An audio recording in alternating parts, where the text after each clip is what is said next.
शंकर भगवान की।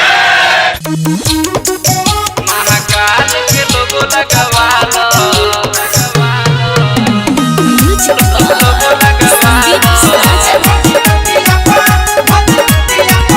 शिवदानी के नाम लिखवालो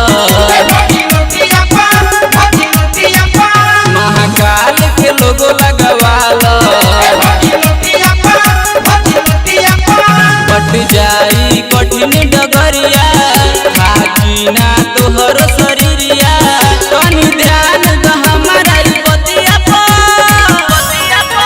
शिवदानी के नाम लिखवालो महाकाल के लोगो लगवालो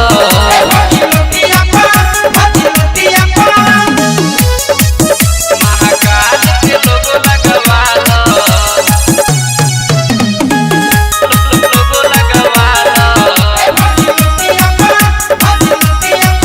जदी ढोड़ब तू जल दिए भोले बाबा फल नहीं जिंदगी में दुखावा सताई हो मानवतिया हमार जिद करना बेकार कांवर ढोला से कान्हा न छिलाई हो जदी ढोड़ब तू जल दिए भोले बाबा फल नहीं जिंदगी में दुखावा सताई हो मानवतिया हमार जिद करना बेकार कांवर ढोला से कान्हा न छिलाई हो नहीं रोगी न केहू टोकी भोले बाबा से दर्शन होगी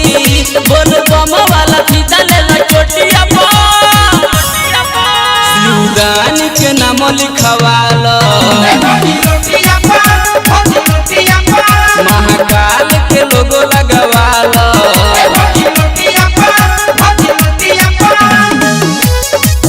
महाकाल के लोगो लगवालो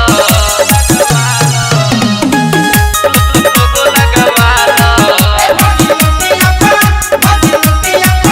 भौजी भंगिया धतूरिया के लेला भरपूर होला भोला जी के बहुत पसंद हो कहे राजा संदीप बात कहतानी ठीक हो जा भोला जी में आज तू मगन हो